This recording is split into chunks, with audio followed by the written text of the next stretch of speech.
African Football League within the context of what are we trying to achieve. And what we are trying, and let me immediately start with what is not positive, is you've got to be careful that you don't have the football players playing too many fixtures, too many matches. And the other thing is, you must also not undermine the professional football leagues in Africa.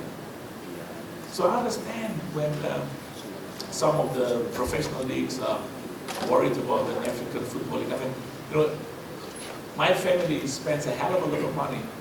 Since I'm president of CAF, you know, I've had to take several steps away.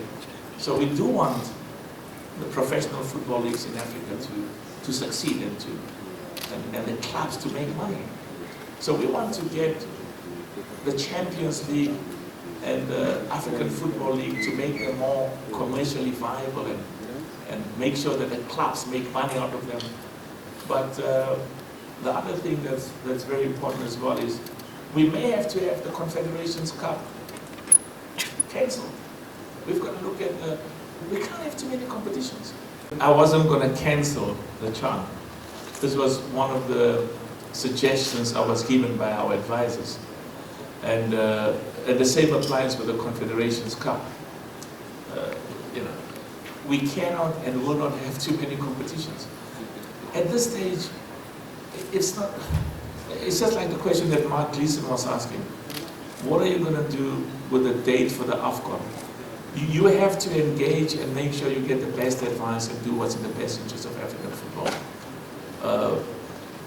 The Champions League is excellent and we want to protect and promote it. And that's why I deliberately didn't include the prize money of the AFL, make it more than the Champions League, because I didn't want to create a perception that as at this stage, immediately, the AFL is above the Champions League. But I'm clear, you know, I'm not making money from the Champions League. I need the money to give to the member associations. I need the money for academies, for football development, to help with transport. And the same with the CHAN. I'm not making money out of it. And be careful.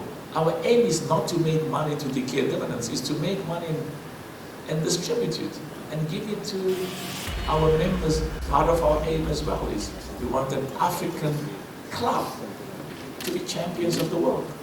It's going to be tough.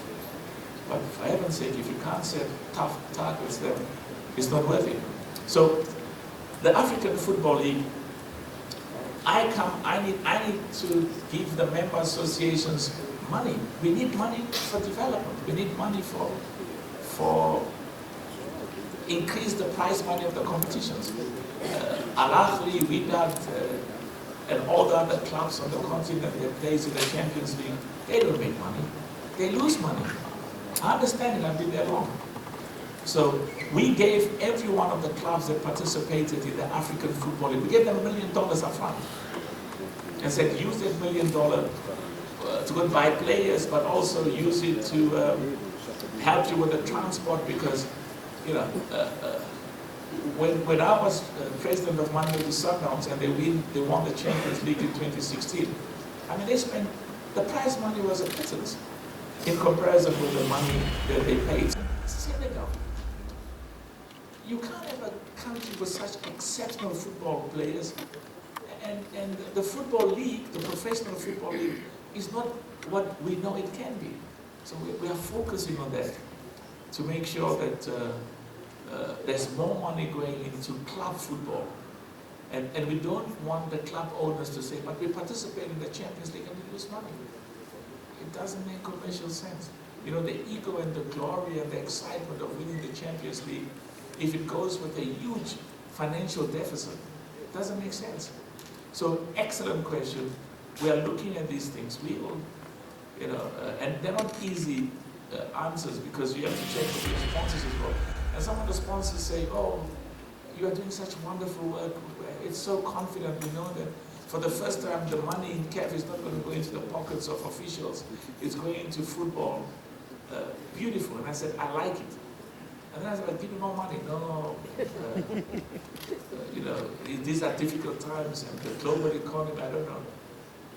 and worse, that I've got an agreement.